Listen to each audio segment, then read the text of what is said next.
آپ کے حلقے سے کچھ لوگ مسنگ ہیں، حافظ سعد رضوی ان کے بھائی، لوگ ان سے متنفر تھے. کیا حتیٰ خوری جو تھی، جو تحریک لبیک کا جھنڈا لگا لے گا اس کے لیے کوئی قانون نہیں ہے. سیاست میں کس طرح؟ آنکھ مچولی شرف صاحب کے پورے دور میں چلتی رہی. اس زمانے کے اندر بھی میں نے جیل کاٹی.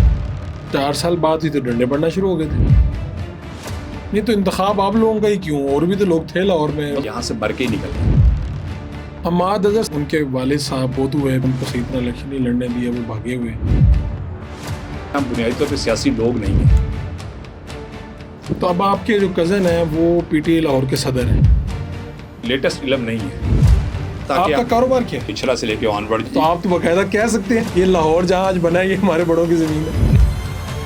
ذیلدار پاک مولانا کس طرح یہاں پر آئے، ہوا کیا، واقعہ کیا؟ وہ لیاقت بلوچ صاحب نے کہا نا کہ جو ہمارے ساتھ آئے تھے پارلیمنٹ میں لوگ جو سائیکلوں پہ آئے تھے وہ جاتے ہوئے لینڈ کروزروں پہ تھے اور پہاڑوں پہ تھے. بسم اللہ الرحمن الرحیم. فرق برائی شو میں خوش آمدید. آج ہمارے مہمان ہیں، ممبر قومی اسمبلی ہیں، ممبر صوبائی اسمبلی رہے، چیئرمین لیسکو رہے، لیکن بڑی ایک سادہ طبیعت والے لاہور میں رہنے والے ان کو جانتے ہیں، حافظ میاں محمد نعمان. اور کاروباری شخصیت بھی ہیں، تعلیم کا بیک گراؤنڈ ہو یا پھر سیاست ہو، بڑا ہی ایک دلچسپ امتزاج ہے. تو میں نے کہا ان کی زندگی کہانی انہیں کی زبانی جانتے ہیں. بہت شکریہ حافظ صاحب، آپ تشریف لائے. السلام جناب، تھینک یو. تو یہ بتائیں کہاں سے تعلیم حاصل کی؟ میں چاہتا ہوں لوگوں کو آج پتہ چلے. اور دینی اور دنیاوی دونوں طرح کی تعلیم حاصل کی، باہر پڑھنے بھی گئے، لیکن یہاں پر سٹارٹ کہاں سے ہوا، کیسے ہوا؟ جی فاروق بھائی، میں بڑا مشکور ہوں آپ کا. میری جو ابتدا جو ہے نا جی تعلیم کی، وہ ہوئی حفظ قرآن سے. اور ہمارے والد صاحب کو، میرے دادا کو بڑا شوق تھا کہ ہمارے بچے جو ہیں حافظ قرآن بنے. تو جب ہم نے حفظ کی تکمیل کر لی تو پھر دادا نے کہا کہ جی آپ نے اب عالم ہی بننا ہے. تو جامعہ فتحیہ جو آپ کے علم میں ہے کہ ہمارا آبائی ایک مدرسہ ہے جو کہ پنجاب کا سب سے قدیم مدرسہ 1875 کے اندر جس کی تشکیل ہوئی اچھرا کے اندر. تو وہاں پہ میں پھر داخل ہوا. وہاں پہ میں نے ادیب عربی کیا، پھر فاضل عربی تک میری تعلیم ہے. تو یہ میری وہ ابتدائی دور ہے جو میٹرک سے پہلے کا دور ہے کہ اس دور تک میں فاضل عربی تک کی ایک تعلیم حاصل کر چکا تھا. اور یہ فاضل عربی وہ ہے جو کہ موقوف علیہ کے درس نظامی کا جو کورس ہے موقوف علیہ، اس کے تقریباً اس کے برابر یا دورہ حدیث کے برابر سمجھا جاتا ہے. کتنے سال کی تعلیم ہوگی یعنی آپ کی یہ، جس طرح آپ نے یہ حفظ اور جو درس یہ ادیب اور فاضل کی ملا کے تقریباً میری کوئی 7-8 سال کی تعلیم بنتی ہے. جی 7-8 سال آپ نے پھر وہیں پہ تعلیم حاصل کی؟ جی بالکل. تو یہ میرے خیال میں شاید آپ واحد ہی ایم این اے ہوں گے جو اس طرح اپنا ادارہ چلا رہے ہیں. اور اپنے ادارے سے مراد یہ 1875 میں بننے والا یہ مدرسہ جامعہ فتحیہ. اور اس کو آپ کس طرح سے ٹائم دیتے ہیں؟ ایک بظاہر تو لگتا ہے نا کہ ایک ایم این اے، ایک سیاستدان، اور دوسری طرف ایک بیک گراؤنڈ ہے آپ کا پورا. تو وہاں کس طرح ٹائم دیتے ہیں؟ اور پھر اس ادارے سے آپ نے خود وہاں کے طالب علم رہے اور اب اسے چلا رہے ہیں باقاعدہ. کیا آپ کے جذبات ہیں اس کے ساتھ جڑے ہوئے ہیں؟ دیکھیے فاروق بھائی، ہمارے دادا کہتے تھے اور والد صاحب کہتے ہوتے تھے کہ اگر آپ جامعہ فتحیہ کی خدمت کرتے رہیں گے تو اللہ کی ذات آپ کو دین اور دنیا کی عزتیں نصیب کرے گی. اور حقیقت یہ ہے کہ ہم یہ سمجھتے ہیں کہ یہ جو دین کی خدمت ہے اور دین کے فروغ کے لیے اور علم دین کے فروغ کے لیے جو ادارے ہیں، جو مدارس ہیں، یہ بڑے قلعے ہیں. یہ بڑی یہ ایک ایسی ان کی حیثیت ہے کہ میں سمجھتا ہوں کہ ہمارے ہر بچہ جو ہے جو حفظ قرآن کرتا ہے، جو ناظرہ قرآن مجید پڑھتا ہے، اس کو ان اداروں کی ضرورت پڑتی ہے. تو ہمارے ایمان کو قائم رکھنے کے لیے اور تعلیمات اسلامی کے لیے ان اداروں کی بڑی اہمیت ہے. تو اس حوالے سے یہ جو اب ہمیں ایک الحمدللہ ایک ادارہ ایک ایسا وراثت میں ملا ہے، تو اس کے لیے تو ایک جو پیشن اور جذبہ ہے نہ صرف میرے اندر ہے بلکہ میرے تمام بھائیوں میں، پورے خاندان کے اندر ہے. اور ایک یکسوئی ہے کہ انشاءاللہ تعالیٰ یہ وہ ادارہ جو اللہ کی رضا کے لیے قائم کیا گیا تھا، انشاءاللہ تعالیٰ یہ قیامت تک چلے گا. اور اس کے ذریعے سے تعلیم کا جو فروغ ہے وہ پورے معاشرے کے اندر ہوگا. اور میں آپ کو اس کو بتانا چاہ رہا ہوں کہ ہمیشہ سے یہ ادارہ ایک ایسا ادارہ رہا ہے جہاں پر نہ کبھی کوئی سیاست ہوئی ہے، نہ کبھی کوئی جلسہ ہوا ہے کسی قسم کا. خالص تعلیمی سرگرمیاں ہمیشہ سے، کہ یعنی آپ 150 سال کا ایک عرصہ لگا لیں کہ اس کی پوری تاریخ میں 2 کام نہیں ہوئے. ایک تو سیاسی جلسہ کبھی نہیں ہوا کسی جماعت کا، دوسرا اس ادارے میں کبھی چندے کی اپیل نہیں ہوئی. اچھا، یہ پھر چلتا کیسے؟ یہ الحمدللہ جی ہماری فیملی ہی اس کو سپانسر کرتی ہے. کوئی اللہ کی رضا کے لیے دینا چاہے تو ہم نے کبھی روکا نہیں ہے، لیکن باقاعدہ اپیل نہیں ہوتی کہیں پہ کہ بھئی ہمیں چاہیے. تاریخ ہے کہ اس یعنی تاریخ میں اس ادارے کی آج تک نہ چندے کی اپیل ہوئی ہے، نہ کسی ممبر سے کوئی آواز اٹھی ہے. تو اللہ تعالیٰ کی ایک مہربانی ہے. میرا خیال ہے کہ ہمارے لیے بڑا اعزاز ہے اس ادارے کو چلانا, اور انشاءاللہ تعالیٰ یہ ادارہ چلتا رہے گا. کتنے اسٹوڈنٹس ہوں گے اور وہاں پہ رہائش وغیرہ کتنے لوگوں کی ہوگی؟ آج کل بھی تقریباً 600 کے لگ بھگ طالب علم موجود ہیں. دورہ حدیث تک تعلیم ہے, تجوید و قرات کا شعبہ علیحدہ ہے, اسکول کا شعبہ علیحدہ ہے. جو بچے ہمارے جیسے جو حفظ کا شعبہ علیحدہ ہے, اور حفظ کے بچوں کے لیے ہم نے اسکول کی تعلیم بھی کمپلسری قرار دی ہے, اور حفظ کے اندر ہم تمام بچے ڈے اسکالرز ہیں. دیگر ہمارے جو اپنا ہمارے ڈپارٹمنٹس ہیں ان کے اندر رہائشی بچے بھی ہیں, ڈے اسکالرز بھی ہیں, وہ مکس ہے. وہاں پہ ہاسٹل بھی ہے, بچوں کے کھانے پینے کا ایک بہترین انتظام الحمدللہ موجود ہے. تو آپ اب یہ دیکھیں نا 1875 اور اب اتنے سال گزر گئے, تو یہاں سے کتنے اسٹوڈنٹس گئے ہوں گے اور وہ کہاں کہاں پہ بیٹھے ہوں گے, اگر آپ بتانا چاہیں, کیونکہ آپ سے پہلے بھی اور آپ سے بعد میں بھی بہت سے وہاں سے عالم دین نکلے, حفاظ نکلے. تو اگر آپ بتانا چاہیں کہ کیا تعداد ہوگی, اور ویسے یہ کہ کہاں کہاں گئے, اور آپ کو لوگ ملتے ہیں کہ جی ہم نے آپ کے ادارے سے. اچھا, اس کا ہم نے جی ایک لمبے زمانے تک نا کبھی اس کا ڈیٹا ہم نے اپنے پاس محفوظ نہیں رکھا تھا, لیکن اب ہم نے اس کے اوپر بڑا بھرپور توجہ کی ہے.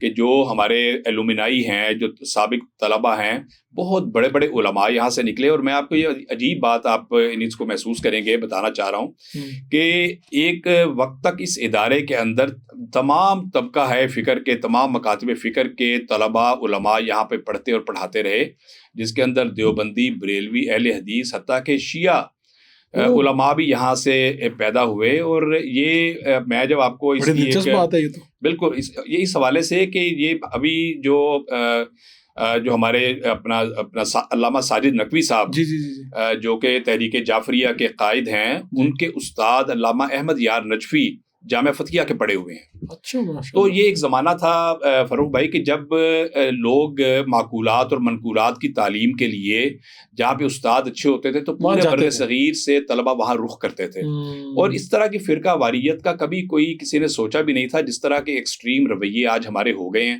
کہ ہم بالکل ٹالریٹ نہیں کرتے اور ہم بالکل برداشت نہیں کرتے. ٹیگ کر دیا جاتا ہے جی, یہ مدرسہ, یہ مسجد فلاں اس سے منسوب ہے, دوسرے لوگ اس طرح سے وہاں پر جاتے نہیں ہیں. جی ہاں, جی ہاں, بالکل. یہ دیکھیں, یہ جو ادارہ ہے الحمدللہ, اس کے اندر بغیر کسی, ابھی بھی آج بھی جو طلبہ کسی بھی مکتبہ فکر کے آنا چاہیں ان کو ویلکم ہے, وہ یہاں پہ آتے ہیں اور خالص جو تعلیمی ماحول ہے اس کے اندر تعلیم حاصل کرتے ہیں. وفاق المدارس العربیہ سے ہمارا ایک الحاق ہے. تو اب ایک اندازہ ہی ہو سکتا ہے نا, اب یہ بات تو 100-150 سال پرانی ہو گئی نا, یعنی اس میں اب ہزاروں سے اوپر چلی گئی ہوگی تعداد. بہت بڑی تعداد ہے جی, ہزاروں کے حساب سے تعداد ہے بلا شبہ. اور اس کے اندر سے بڑے بڑے نامور علماء نکلے ہیں. اور میں آپ کو بتاؤں کہ ایک وقت تھا کہ جب جامعہ فتحیہ کے پڑھے ہوئے اور سند یافتہ طلباء بر صغیر کے دیگر بڑے مدارس کے اندر جب وہ داخلے کے لیے جاتے تھے, جیسے دارالعلوم دیوبند تھا, مظاہر العلوم سہارنپور تھا, ندوۃ العلماء لکھنؤ تھا, اور یہ بڑے بڑے جو مدارس تھے, تو وہاں پر جب جامعہ فتحیہ کی سند دکھائی جاتی تھی تو ان کا ایڈمیشن ٹیسٹ نہیں ہوتا تھا کہ اتنی ہی سند کافی ہے کہ یہ اس جامعہ سے وہاں سے آئے ہیں, تو ان کا اتنی ہی سند کافی ہے, تو اس کے ایڈمیشن ٹیسٹ کو لینے کی ضرورت نہیں ہے. تو الحمدللہ آج بھی جی یہ ادارہ قائم دائم ہے, اور آج ایک بڑی لاکھوں کی آبادی ہے اچھرا کی, اس کے اندر, اس کے مرکز و محور کے اندر آج بھی یہ کام کر رہا ہے, اور امید ہے کہ انشاءاللہ تعالی آئندہ بھی بہترین انداز میں کام کرتا رہے گا. اب یہ آپ کا بیک گراؤنڈ ہے, اور آپ جی سی یونیورسٹی سے گریجویشن ہے آپ کی, وہاں سے پھر آپ پڑھنے کے لیے باہر گئے. کہاں سے پڑھ کے آئے آپ, کس ملک سے, اور کیا پڑھا؟ گریجویشن میری جی سی یونیورسٹی سے ہے جی. اس کے بعد پھر میں سوئٹزرلینڈ میں نے ہوٹل مینجمنٹ میں ڈپلوما کیا. یہ آپ کا ذوق تھا یا کیا ہوٹل مینجمنٹ, مذہبی تعلیم, یہ بہت مختلف ہیں چیزیں ساری. یہ ہمارے ماشاءاللہ والد صاحب دادا جو ہیں, ہم سارے کاروباری خاندان ہیں, اور آپ کے علم میں ہے کہ بنیادی طور پہ تو ہم ذمہ دار ہیں.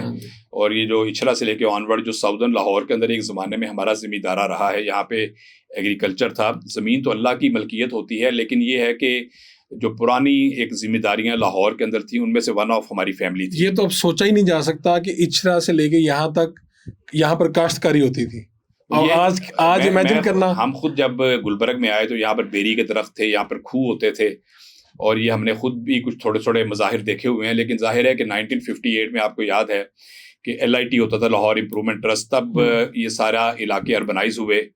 اچھا, یہ سارا جو گلبرگ کا علاقہ ہے ادھر سے اچھرا سے اور اس سائڈ, یہ ساری آپ لوگوں کی زمینیں تھیں, آپ کے باوجداد کی؟ یہ اس میں بڑی میجر ملکیت ذیلدار فیملی کی، جو ہماری فیملی ہے ذیلدار فیملی، اس کی ایک بڑی میجر ملکیت ساؤدرن لاہور کی آن ورڈ تقریباً ٹھوکر نیاز بیگ تک. ٹھیک ہے. کہاں سے کہاں تک؟ اچھرا سے آن ورڈ. اچھرا سے یہ سارا یعنی یہاں جام، جی ہاں، جس کے اندر گلبرگ بھی آ جاتا ہے، گارڈن ٹاؤن بھی آ جاتا ہے. زمیندارہ چونکہ ایک ایگریکلچر تھا، اور یہ ملکیتیں کوئی نئی نہیں تھی، یہ بڑی پرانے زمانے سے اورنگزیب عالمگیر کے دور سے ہم نے اپنا شجرہ نکالا ہے، جہاں تک ہمیں اپنے آباء و اجداد کا بھی پتہ ہے. اور اس وقت سے جو ہماری ملکیت چلتی آ رہی ہے، یہ اس زمانے کی، یعنی جب انگریز کے آنے سے پہلے کی یہ وہ ملکیتیں تھیں جو موضع اچھرے کی تھیں. جب آپ اسٹوڈنٹ ہوتے ہوں گے، اگر میرے دادا یا ان کے بڑوں کا ہونا، تو وہ بندہ کہتا ہے کہ یہ جتنے گلبرگ بنے ہیں میرے دادا کی زمین سی. تو آپ تو باقاعدہ کہہ سکتے ہیں کہ یہ لاہور جہاں آج بنا ہے یہ ہمارے بڑوں کی زمین ہے. نہیں، الحمدللہ یہ تو ہمیں بڑا فخر ہے. اور فخر تو اصل میں فرق بھائی اپنے کردار پہ ہونا چاہیے، کہ ہمیں اس بات پر یعنی جو اطمینان قلب ہے وہ یہ ہے کہ ہمارے دادا کہا کرتے تھے کہ میاں محمد اسلم جان سے 1000 سال تک بھی کوئی شخص یہ نہیں کہہ سکتا کہ اس نے 1 روپیہ کسی کا دینا ہے. تو اصل چیز کیا تھی کہ حلال اور حرام کی تمیز اور کریکٹر جو ہے، دیکھیں زمین تو سدا نہیں رہتی. اب بڑے بڑے لوگ آ گئے ہیں، بہت ہم سے ہزاروں گنا بڑے یہاں پہ شخصیات موجود ہیں، مالکان موجود ہیں، جو پراپرٹیز کے مالکان بھی ہیں، انڈسٹری کے اندر بھی ہے. بس ہمیں اس بات پر الحمدللہ اطمینان قلب ہے کہ اللہ تعالیٰ کی ذات نے حرام اور حلال کی تمیز عطا فرما دی ہے، اور اس کے اندر ہم بڑی سختی کے ساتھ کاربند ہونے کی کوشش کرتے ہیں. ویسے ہم بڑے بے عمل لوگ ہیں، اور اپنے آپ کو جب اپنے گریبان میں جھانکتے ہیں تو ہم بڑے کمزور ہیں، اور عبادات کے معاملے میں بہت سارے معاملات میں ہم سے کوتاہیاں ہوتی ہیں. لیکن ایک معاملہ ایسا ہے کہ جو حلال اور حرام کی تمیز میں ہماری فیملی کا ایک فیصلہ ہوتا ہے کہ اس پر کمپرومائز نہیں ہوگا. اور جو بھی کام ہم دیکھتے ہیں کہ یار یہ کام شریعت کے خلاف تو نہیں ہے، کوئی کاروبار کرنا ہے، کوئی اس طرح کے ہم نے کوئی فیصلے کرنے ہوتے ہیں، تو اس میں بڑی بنیادی طور پر یہ چیزیں دیکھی جاتی ہیں. تو میرا خیال ہے کہ الحمدللہ ہمیں یہ اطمینان بھی ہوتا ہے. پلس ہم جو بھی کوئی پراپرٹیز خرید و فروخت کرتے ہیں تو اکثر کی بیک گراؤنڈ پہ ہمارے دادا کا نام آ جاتا ہے کہ انہوں نے سیل کی تھی. اچھا، جو آج آپ پرچیز کر رہے ہیں تو پتہ یہ چلا کہ اس وقت دادا نے سیل کی، دادا نے سیل کی ہوئی ہے، تو یعنی یہ اپنی پراپرٹی واپس بائی کر رہے ہیں. یہ ہمیں پھر بڑی خوشی ہوتی ہے کہ یہ بھی اللہ تعالیٰ کی ایک چلے مہربانی ہے، ایک سلسلہ ہے، ایک چل رہا ہے. اچھا، یہ ذیلدار پارک آپ نے کہا نا، یہ اچھرا والا، یہ تو بڑا معروف ہے، اور اب معروف اس لیے بھی ہے کہ یہاں پر مولانا مودودی مدفن ہے یہاں پہ، اور جماعت اسلامی کے بانی آج اتنی بڑی تحریک، اور بلکہ جماعت اسلامی تو اب کئی ممالک میں، تو مولانا مودودی کی فلسفی سے لوگ متاثر ہیں پوری دنیا میں. پاکستان میں بہت بڑا طبقہ ہے. پھر اسلامی جمعیت طلبہ کا مرکز بھی یہاں پر ہے. تو یہ آپ کے بڑے یہاں پر جب تھے تو مولانا کس طرح یہاں پر آئے، ہوا کیا، واقعہ کیا ہے؟ یہ مولانا مودودی کے ساتھ میرے دادا کا نا جی، یہ جماعت اسلامی بننے سے پہلے کا تعلق تھا. ایک دوستی ہوتی ہے، جیسے ایک فرینڈشپ ہوتی ہے، ایک بڑا بے تکلفی کا ایک تعلق تھا. تو مولانا مودودی جب پاکستان بننے کے بعد لاہور تشریف لائے تو الٹیمیٹلی پہلے تو ان کی رہائش کہیں اور تھی، اسلامیہ پارک میں شاید جماعت اسلامی کی تشکیل ہوئی تھی. اور اس کے بعد تو مولانا نے خود درخواست کی اور گزارش کی میرے دادا سے کہ آپ اشراق میں مجھے کوئی آپ کی پراپرٹیز ہیں تو آپ کو جگہ مل جائے. تو پھر یہ 5 ذیلدار پارک کی ہماری فیملی کی ملکیت تھی. تو یہ بالکل ابھی برینڈ نیو اس کی کنسٹرکشن ہوئی تھی. تو میرے دادا نے پھر مولانا مودودی کو یہاں پر وہ لے کر آئے، اور یہ مولانا کو کرائے پر یہ جگہ دے دی کہ تو اس کے جہاں پر آج وہ ان کی قبر ہے، آج جہاں پر ان کی قبر بھی ہے. تو اس کے بالکل سامنے والا جو گھر تھا نا جی، وہ 4 ذیلدار پارک وہ ہمارا تھا، ہماری رہائش وہاں پہ تھی. میری پیدائش بھی وہیں کی ہے. تو وہ الحمدللہ پھر ہمارے دادا اور والد صاحب کے ساتھ مولانا کا ایک بہت ہی اچھا ایک محبت کا ایسا تعلق تھا. اور پوری مولانا کی جو زندگی ہے وہ ہمارے سامنے، اور ہمارے خواتین کا آنا جانا اور ایک گھریلو لیول کے ایک تعلقات قائم ہوئے. تو پھر مولانا مودودی نے بعد میں یہ جب ہماری فیملی نے اس پراپرٹی کو بیچنے کا فیصلہ کیا تو مولانا مودودی کے کہنے پر جماعت اسلامی نے پھر اس کو پرچیز کیا. اور پھر مولانا مودودی نے بعد میں جماعت اسلامی سے یہ اس کو پیمنٹ دے کے اس کو پھر لے لیا. اور وہیں پر ان کی آج قبر بھی ہے، اور ابھی بھی وہاں پر 1-2 ادارے چل رہے ہیں. تو ایک بڑی اس کی یعنی ہمارے دادا اور والد صاحب مولانا کی جو یادیں ہیں، میری ذاتی تو ملاقات مجھے یاد نہیں ہے چونکہ میرا بہت بچپن تھا اس وقت جب مولانا کی وفات ہوگی. لیکن ان کے جنازے بڑوں سے تو آپ سنتے رہے، لیکن بڑوں سے ہم بہت فریکوینٹلی. اور جنازے کا وقت وہ تب بھی آپ چھوٹے ہوں گے؟ بالکل مجھے یاد ہے جی کہ جنازہ تھا تو میں اپنے گیٹ کے اوپر ہی اپنا دیوار پہ ہم لوگ بیٹھے ہوئے تھے. تو جنرل ضیاء الحق صاحب تشریف لائے تعزیت کے لیے. اور اس کے بعد پھر جب جنازہ ہوا تو قذافی اسٹیڈیم میں تو ہم جنازے کے ساتھ ساتھ گئے. اور جنازے کی حد تک مجھے یاد ہے کیونکہ مولانا آپ کے علم میں ہے کہ بیمار تھے، کافی عرصہ بیمار رہے، پھر امریکہ کے اندر چلے گئے، وہاں سرجری ہوئی تو وہیں پر ان کی وفات بھی ہوئی تھی. تو بہت بڑا جنازہ تھا. بہت بڑا جنازہ تھا, بہت بڑا جنازہ, میرا خیال پاکستان کی تاریخ کے بڑے جنازوں میں سے تھا. اور ظاہر ہے کہ مولانا کی جو شخصیت تھی ایک بڑی عبقری شخصیت تھی, ایک بڑے جینیس تھے اپنے دور کے. اللہ کی ذات نے ان کو علم کا ایک بہت بڑا چنک عطا کیا تھا. نہیں لیکن وہ آپ کے دادا کے تو دوست تھے نا, جس طرح دوستوں میں بے تکلفی ہوتی ہے, لوگوں کے لیے آپ کچھ اور ہوتے ہیں, تحریک کے داعی ہوتے ہیں. تو آپ نے تو بڑے بے شمار واقعات سنے ہوں گے, یعنی بے تکلفی کے بھی اور ویسے بھی. کیا ان کی سادگی, یا ان کے پاس اتنے لوگ کہاں سے اٹھ کے آتے تھے, وہ جو مجالس ہوتی تھی وہیں پہ ہوتی تھی نا. بالکل, یہ مولانا مودودی کا جو طریقہ کار تھا نا جی, وہ عصر کے بعد ان کی ایک مجلس ہوتی تھی جہاں پر بڑی خوشگوار باتیں ہونی, اور بڑا ایک جو نیچرل ایک جو حصے مزاح ہوتی ہے مولانا کی وہ بھی تھی, اور بڑا وہ لوگوں کو انہوں نے ہنسانا اور خوش بھی رکھنا. ایک لیڈر کے اندر جو ایک کوالٹی ہوتی ہے خاص طور پہ. اور میں اس کو آپ کو بتانا چاہ رہا ہوں کہ جو ہمارے دادا نے بتایا کہ جب یہ ہماری فیملی نے فیصلہ کیا کہ یہ کوٹھی بیچنی ہے. اچھا. اور تو مولانا کو ہاں جی, نہیں یہ فیصلہ پہلے یہ ہوا کہ ہم نے کوٹھی بیچ دینی ہے. ٹھیک ہے. تو فیملی نے اپنا میرے دادا کو کہا کہ جی آپ مولانا سے کہیں کہ کوٹھی خالی کر دیں. اچھا. تو میرے دادا نے یہ کہا کہ میں نے یہ سوچا کہ میں یہ کوٹھی بجائے مولانا خالی کریں, یہ انہی کو میں ایک تجویز دیتا ہوں کہ آپ یہ کوٹھی خود خرید لیں. ٹھیک ہے. تو میرے دادا جو تھے وہ میاں طفیل محمد صاحب مرحوم, اللہ ان کی مغفرت کرے, ان کے پاس گئے جو کہ امیر جماعت اسلامی اس وقت وہ بن چکے تھے. میاں طفیل صاحب تھے. تو میاں طفیل صاحب سے جب میرے دادا نے ذکر کیا تو میاں طفیل صاحب بڑے درویش منش آدمی تھے. انہوں نے فوراً کہا کہ میاں صاحب ہمارے پاس اتنے پیسے کہاں ہیں, آپ ایسے کریں کہ آپ اپنے خاندان سے کہیں کہ پراپرٹی بیچ دیں, ہم کوئی اور جگہ لے لیں گے. تو میرے دادا نے یہ بات سنی اور واپس آ گئے, اور شام کو انہوں نے کہا کہ نہیں میں مولانا سے خود پوچھوں گا. تو شام کو جب عصر کے بعد بلکہ مغرب کے بعد انہوں نے ٹائم لے کے وہ چلے گئے اور مولانا سے بات کی کہ میں نے اس طرح میاں صاحب کو کہا ہے بیچنے کے لیے. تو انہوں نے کہا کہ جی نہیں آپ بیچ دیں, تو ہم نہیں خرید سکتے. تو مولانا نے فوراً کہا کہ میاں صاحب آپ نے بہت اچھا کیا کہ آپ میرے پاس آ گئے, ہم انشاءاللہ آپ کی تجویز بالکل ٹھیک ہے, ہمیں صرف تھوڑا سا آپ ٹائم لے دیں تو ہم انشاءاللہ تعالیٰ اس کو خود خرید لیں گے. تو تب یہ میں آپ کو یہ آپ جو ایک واقعات ہوتے ہیں نا, اس سے آپ کو ایک مولانا مودودی کی دور اندیشی اور آپ کو ایک مزاج کے فرق کا آپ کو اندازہ ہوگا کہ ایک جو پراپر لیڈر ہوتا ہے وہ کتنا سوچتا ہے, کتنا دور سوچتا ہے. تو آپ سیاست میں کس طرح آ گئے؟ سیاست میں اس طرح آگے کہ جی ایک تو میرے چچا ہیں میاں محمد عثمان مرحوم, وہ شروع سے جماعت اسلامی میں رہے, وہ یہاں سے ایم این اے بھی رہے, ایم این اے بھی بنے, بالکل 2 دفعہ ایم این اے بنے.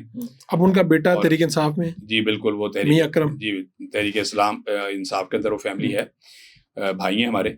تو بات یہ ہے کہ وہ ایک تو ان کا تو ایک سیاست میں اس علاقے کے اندر ایک بڑا تعلق تھا, اور چونکہ ہمارا آبائی علاقہ بھی تھا, تو میں جب گورنمنٹ کالج میں گیا تو میرے ذہن میں بھی ایک چیز تھی کہ ہمیں کوئی نہ کوئی یعنی عملی سیاست کے اندر آنا چاہیے. تو وہیں پر میں نے اسلامی جمعیت طلبہ کے اندر شمولیت اختیار کر کے تو 4-5 سال میں ان کے ساتھ رہا وہاں پہ نا. ٹھیک. تو اسی طرح جب میں سوئٹزرلینڈ سے واپس آیا تعلیم حاصل کر کے, تو پھر اب میرے سامنے یہ تھا کہ میں نے کس جماعت کو جوائن کرنا ہے پریکٹیکل پالیٹکس کے لیے. بڑا مشکل کام تھا. تو اس حوالے سے پھر بڑی سوچ بچار کی گئی, چونکہ جماعت اسلامی کی طرف سے بھی مجھے اپنا ہمارے دوست ہیں, ہمارے بڑے بھائی بزرگ ہیں, ان کی طرف سے کہا گیا کہ جی آپ جماعت میں شمولیت اختیار کر لیں. تو میں نے کہا کہ جی میں نے سوچ کے فیصلہ کروں گا کہ میں نے عملی سیاست کس جماعت سے کرنی ہے.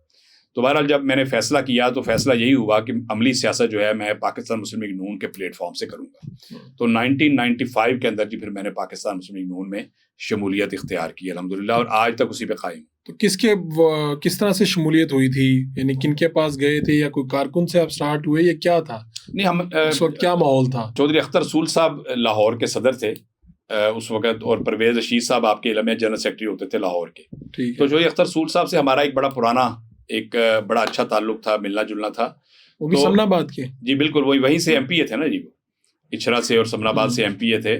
تو چودھری اختر رسول صاحب کو ہم نے جب ذکر کیا تو انہوں نے کہا جی بالکل, وہ پھر ایک تقریب منعقد ہوئی باقاعدہ, اور اس سمنا آباد کے اندر ایک تقریب منعقد ہوئی, صدر اور سیکرٹری. جی بالکل, وہاں پہ ہم نے اس کو ایز اے ورکر شمولیت کا اعلان کر دیا. تو پھر آپ نے شمولیت کر لی, تو 4 سال بعد ہی تو ڈنڈے پڑنا شروع ہو گئے تھے. پھر آپ کے ڈنڈے تو تھوڑے دن بعد ہی پڑنے شروع ہو گئے. 95 جب آپ نے شمولیت اختیار کی, تحریک نجات آ گئی. ہاں ٹھیک ہے. تو تحریک نجات کے اندر دوڑیں لگیں اور ایک حد تک ہم نے حصہ لیا, لیکن چونکہ ہماری ابھی نئی شمولیت ہوئی تھی تو ابھی پولیس کے ریکارڈ میں ہمارا ذکر نہیں تھا, تو اس لیے بچا ہو گیا. تو پھر سٹارٹ کب ہوا کام, یہ 99 میں جب میاں نواز شریف صاحب کو ایگزائل اپنا جو کو ہوا اور یہ مشرف صاحب کی حکومت آ گئی، ٹیک اوور کر لیا انہوں نے، اور تو اس کے بعد سے پھر ہم پراپرلی ایک مین سٹریم پالیٹکس کے اندر ہمیں آنے کا موقع ملا.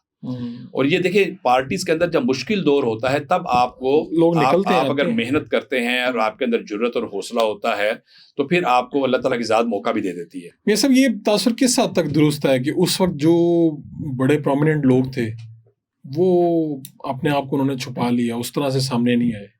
مجھے جاوید ہاشمی صاحب اور اس طرح کے دیگر لوگوں سے ملنے کا موقع ملا، وہ تو بڑے شکوے کرتے ہیں، وہ کہتے ہیں آج بہت سے لوگ پرومیننٹ ہیں، تو اس وقت آپ تو نوجوان ہوں گے پارٹی میں. نہیں، مجھے اس میں بڑا جو یاد ہے کہ ہم وہ جو تحریک تحفظ پاکستان تھی جو محترمہ کلثوم نواز صاحبہ مرحومہ اللہ ان کو غریق رحمت کرے، ان کے جو زیر صدارت اور ان کی سرپرستی میں جو چلتی تھی، اور آپ کو یاد ہے کہ ہر جمعے کے جمعے اور ہر اتوار کو ایک 180H پہ جلسہ ہوتا تھا، تو ہم نے اس میں شریک ہونا، اور محترمہ کلثوم نواز صاحبہ کے ساتھ ہمارا ایک بڑا اچھا ایک اس حوالے سے ایک تعلق بن گیا تھا کہ وہ ہمیں مختلف ذمہ داریاں بھی دیتی تھیں. تو مجھے یاد ہے کہ جب وہ قاف لیگ کی تشکیل کا مرحلہ شروع ہو گیا ہوا تھا تو لاہور میں سوائے ایک یا دو پرومیننٹ لوگوں کے تمام لوگ ہی قاف لیگ میں شامل ہو گئے، کیونکہ قاف لیگ میں جانے کا مطلب ہے آپ کی بچت ہو جائے گی، بالکل بچت، اور آگے اقتدار بھی ملے گا. اور آپ دیکھیں کہ وہ ایک بہت بڑا ایک آپ کی جو پولیٹیکل ایلیٹ تھی انہوں نے نون لیگ سے نکلنے کا فیصلہ کیا، اور وہ آج تک آؤٹ ہے، اس میں سے کوئی دوبارہ نہیں آیا. یہ جاوید ہاشمی صاحب تھے جن کی بڑی قربانی ہے، خواجہ سعد رفیق صاحب تھے جن کی بڑی قربانی ہے، اور جو قائم دائم رہے پرویز ملک صاحب مرحوم تھے، وہ بالکل اپنے اسی سٹینس پر قائم رہے. لیکن بہت بڑی تعداد میں لوگ جو تھے وہ چلے گئے، اور پھر وہ دوبارہ واپس ان میں سے چند لوگ ہی آئے ہوں گے شاید. یہ جو آج سختی ہیں یہ زیادہ ہیں یا اس وقت سختی زیادہ تھی؟ اس وقت سختی بہت زیادہ تھی، آج سے زیادہ ہے. آج نہیں، آج کی تو خیر میں نہیں، میں تو دو ادوار ہیں ایسے جو ہم نے پاکستان مسلم نون نے جو دیکھے ہیں سختی کے. ایک جو 99 سے آنورڈ جو معاملات جب قاف لیگ کی تشکیل کی گئی، اور دوسرا جو عمران نیازی صاحب کے دور کے اندر جو نیب کے ذریعے سے وکٹمائز کیا گیا، یعنی 18 سے پہلے اور بعد میں 2018 17 سے آنورڈ آپ دیکھ لیں کہ جو ان کا پورا جو 3 سے 4 سالہ دور ہے کہ جس کے اندر جیلیں بشمول میرے جو جیلیں کاٹی گئیں، اور بلا وجہ یعنی کوئی کیس بنتا نہیں تھا، اور کیسز بنائے گئے، نیب کو کہا گیا کہ جناب آپ نے وکٹمائز کرنا ہے، پھر اس کے اندر ضمانت کا کوئی قانون نہیں تھا، پھر آپ کو ہائی کورٹس کے اندر کانسٹیٹیوشنل پٹیشن آپ کو دائر کرنی پڑتی تھی اپنی رہائی کے لیے، اور ہائی کورٹ کو کہہ دیا گیا کہ جناب آپ نے بیلز نہیں دینی. تو بہت سارے اس طرح کے معاملات اس وقت ہوئے. اور ایک وہ دور تھا جو مشرف صاحب والا، وہ بھی ایک انتہائی مشکل ترین دور تھا کہ جس کے اندر جن لوگوں نے ریزسٹ کیا اور جس انداز کے اندر ان پر تشدد کیے گئے، ان کو جیلوں میں ڈالا گیا. اس زمانے کے اندر بھی میں نے جیل کاٹی. نہیں لیکن ایسا ہوا کہ گھر نہیں رہنا، چھپ کے رہنا پڑا ادھر، اس طرح ہوا؟ بالکل ہوتا رہا. اچھا، بالکل. یہ آنکھ مچولی پورے مشرف صاحب کے پورے دور میں چلتی رہی. آپ کو یاد ہوگا جب یہ ایمرجنسی لگی تھی، جب چیف جسٹس صاحب افتخار چودھری صاحب والی، تو مجھے خود اٹھا کے لے گئے تھے. اور اسی طرح ہوتا تھا کہ ہم کبھی کہیں سو رہے ہیں، کبھی کہیں سوئے ہوئے ہیں. کبھی آپ کے کاروبار وغیرہ کو نقصان نہیں پہنچا؟ بہت زیادہ. کاروباروں کو تو آپ دیکھیں کہ جب اس طرح کے معاملات ہوتے ہیں کیا کرتے تھے؟ ہتھ کنڈے کیا ہوتے تھے؟ بس ہتھ کنڈے یہ ہوتے ہیں کہ ظاہر ہے کہ آپ کے اوپر وہ کوئی نہ کوئی نامعلوم والے جو پرچے ہوتے ہیں، کسی پہ بھی آپ کو پکڑ لیں اور آپ کو اندر بند کر دیں. فیملی کیا کہتی تھی آپ کو؟ کیونکہ جو کاروبار والے مسئلہ ہوتا ہے کہ پوری فیملی پہ بوجھ آ رہا ہوتا ہے. فیملی اس وقت جب مشکل ٹائم کافی طویل ہو جاتا ہے نا، تو بے چینی بھی پھیل جاتی ہے. زیادہ جو طویل میری فیملی نے دیکھا ہے جی، وہ عمران نیازی صاحب کے دور میں جب مجھے گرفتار کیا گیا اور نیب، پھر اس کے بعد تقریباً 10 مہینے میں جیل میں رہا. تو انتہائی وہ مشکل ایک دور تھا فیملی کے لیے. کاروباری حوالے سے بڑے نقصانات ہوئے. اور کوئی آفر ہوئی کہ اس میں سے نکل جا سکتے ہیں ہم؟ نہیں، میں اس طرح کی کوئی آفر مجھے کوئی فزیکلی پریکٹیکلی یا کوئی مجھے کہا گیا ہو کہ جناب آپ کوئی بیان دے دیں، اس طرح کی کوئی ایسی نہیں ہوئی. ٹھیک. تو فیملی اس وقت کیا کہتی تھی آپ کی؟ فیملی ظاہر ایک پریشان تھی، لیکن الحمدللہ ایک اللہ کی ذات نے حوصلہ اور تسلی بھی دی ہوئی تھی. وہ تسلی یہ تھی کہ ہم بے گناہ ہیں، اور ہم نے خدا نہ خواستہ کبھی بھی، جس طرح میں نے آپ کو بتایا کہ حلال اور حرام کی تمیز جو ہے نا وہ ہماری بنیادی چیز ہے، اور نہ ہمیں کوئی ضرورت ہے. ہم تو اپنے پلے سے خرچ کرنے والے لوگ ہیں. ہم کاروبار اس لیے کرتے ہیں کہ اپنی ذات سے خرچ کر کے سیاست کریں، نہ کہ خدا نہ خواستہ ہم سیاست سے بنے کچھ.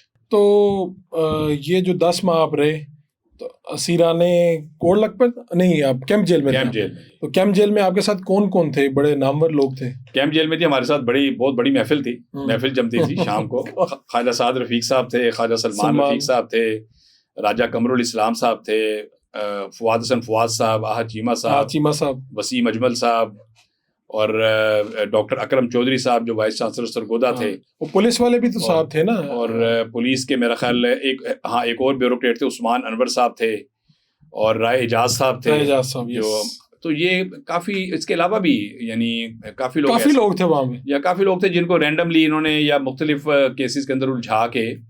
تو آپ لوگ جب اندر کبھی ملتے تھے, ملاقات ہوتی تھی, تو آپ لوگ کیا سوچتے تھے؟ کیونکہ دیکھیں نا 10 ماہ کافی ہوتا ہے, ویسے تو 10 دن ہی کافی ہوتے ہیں جیل کے اصل میں, لیکن آپ لوگ بات کیا کرتے تھے یا کیا سوچتے تھے اپنے مستقبل کے بارے میں؟ دیکھیں آپ نے بالکل ٹھیک کہا ہے کہ جیل کے اندر تو آپ 3-4 دن بھی کوئی شریف آدمی نہیں رہ سکتا. جو ماحول ہوتا ہے, جتنی ناخوشگوار کیفیت اندر ہوتی ہے, جتنی اندر پابندیاں ہوتی ہیں, سمجھے آپ بالکل آئسولیٹ ہو گئے, نہ آپ کا موبائل ہے, نہ ٹی وی ہے, کچھ دیکھنے کے لیے کچھ نہیں ہے, اور وقت نہیں گزرتا ہوگا نا. اور وقت گزارنا بھی ایک بہت بڑا کام ہوتا ہے, سوائے اس کے کہ آپ اللہ کی ذات پہ بھروسہ کر کے کوئی عبادات کی طرف متوجہ ہو جائیں, ذکر اذکار کی طرف, کوئی مطالعے کی طرف متوجہ ہوں. پھر یہ کہ یہ اللہ تعالیٰ کا بڑا فضل ہوا کہ ایک ایسی ٹیم اندر موجود تھی کہ جو ایک دوسرے کے دکھ درد کی میں شریک ہونا, اور ایک محفلیں وہاں پہ لگتی تھی, بڑی علمی محفلیں, علمی بحثیں ہونی, کتابیں پڑھی جانی, گفتگو ہونی. پروفیسر اکرم چودھری صاحب جو تھے وہ جمعہ کا خطبہ بھی دیتے تھے, اور عربی کے تھے میرے خیال میں. عربی کے جو بالکل یعنی, اور بہت لرنڈ آدمی ہے جی, بہت اللہ تعالیٰ نے ان کو علم دیا. آپ کے پاس شاعر بھی تھے فواد صاحب کی صورت؟ بالکل, فواد صاحب کی شاعری بھی سنتے تھے. آپ خود حافظ تھے, آپ بھی موجود تھے. خواجہ سعد رفیق, مغرب کی نماز میں پڑھاتا تھا جی. اچھا, مغرب کی نماز آپ کی امامت میں؟ یہ سر جی الحمدللہ. اچھا. نہیں, میں یہ کہہ رہا ہوں کہ اس وقت آپ لوگ جو سیاسی لوگ تھے, جیسا خواجہ سعد رفیق ہیں, سلمان رفیق ہو, اب آہد چیمہ تو خود اسٹرن فیڈرل منسٹر ہیں, آپ لوگ کیا سوچتے تھے؟ ان لوگوں کی تو فیلنگز مختلف ہوں گی, ان کے لیے پہلی مرتبہ ہوگا, آپ لوگوں نے کہیں نہ کہیں مار بھی کھائی ہے پولیس سے, اس سے پہلے بھی کہیں موقع ملا آپ کو. آپ لوگ کیا سوچتے تھے کہ عمران خان کا جو اقتدار ہے یہ تو اب لمبا, اس وقت تو بات یہی ہوتی تھی کہ اب کام لمبا ہے, آپ لوگ اپنے مستقبل کے بارے میں کیا سوچتے تھے, کی بنے گا ساڈا؟ دیکھیں ٹیکنوکریٹس جو تھے نا, ان کے لیے تو بہت بڑی چیز تھی کہ وہ تو پروفیشنل لوگ, دیکھیں نا, وہ تو ان کو کیا اس کا ریٹرن ملنا ہے. بالکل. جو سیاستدان تھے, ہم اس حوالے سے جب آپس میں بیٹھتے تھے اور گفتگو, چونکہ سختی کا عالم یہ تھا کہ بعض دفعہ یہ بات وہاں پہ آ جاتی تھی کہ یہاں سے مر کے ہی نکلنا ہے. یعنی جب ہم دیکھتے تھے کہ یار ہائی کورٹ لیول پر بھی ضمانتیں ریجیکٹ ہو رہی ہیں, اور سپریم کورٹ, یعنی کچھ ایسے معاملات ہوئے کہ سپریم کورٹ لیول سے ضمانت ریجیکٹ ہو گئی کچھ لوگوں کی. اب آپ دیکھیں, جب سپریم کورٹ لیول سے بھی ریجیکٹ ہو جائے تو پھر تو ٹرائل ہے, پھر تو ٹرائل 5 سال چلے, 10 سال چلے, آپ اندر ہیں. تو اس طرح کی ایک مایوسی اور اتنے ڈپریسڈ حالات کے اندر بھی اللہ تعالیٰ کی مہربانی سے ہم نے ایک ہی بات پر اپنا ذہن فوکس کیا ہوا تھا کہ اگر وہ دن اچھے نہیں رہے تو یہ دن بھی نہیں رہیں گے.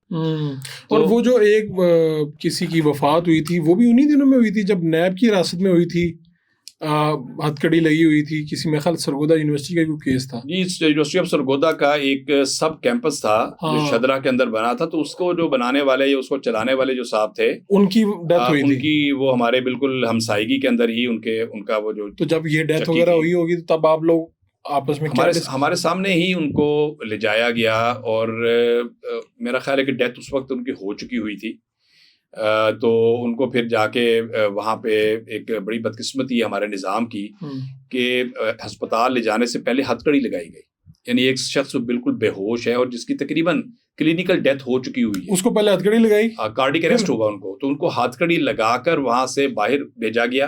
اور وہ پھر آپ کے علم میں ہے کہ میڈیا کے اوپر یہ بہت زیادہ چیز ہائی لائٹ ہوئی, اور سروسز ہاسپٹل میں میرا خیال ہے ان کی پھر وہ تصویریں بھی آئیں, تو جس میں ہتھ کڑی لگی ہوئی ہے, اور وہ ہتھ کڑی لگی, اور بڑے ہی ایک اندوہناک. اور میں سمجھتا ہوں کہ جو پروسیجرل آپ کے ہمارے جو پروسیجرز ہیں جیل کے جو ریفائن ہونے چاہیے, اس کی ایک بہت بڑی سامنے ایک قباحت سامنے آئی ہے. تو وہی میں آپ سے سوال یہ پوچھ رہا ہوں نا کہ اپنے آپ کو حوصلہ صرف اس طرح سے کہ بھائی یہ دن یہ بھی گزر جائیں گے اس طرح سے, اور دوسرا یہ جو افسران تھے ساتھ آپ کے, یہ تو اس طرح نہیں سوچتے.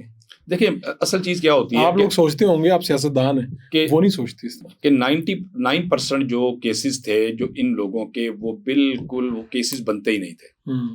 تو ایک تو سب کو یہ اطمینان قلب تھا کہ ہم الحمدللہ بے گناہ ہیں, اور یہ ٹوٹل وکٹمائزیشن ہے. خود نیب کے افسران ہمیں کہتے تھے کہ ہم نے تو آپ کو رینڈملی ہم ضرورتاً ہم نے آپ کو رکھا ہوا ہے, آپ کے اوپر کیس نہیں بنتا. نہیں تو انتخاب آپ لوگوں کا ہی کیوں, اور بھی تو لوگ تھے لاہور میں. بس وہ رینڈملی میں نے کہہ دیا.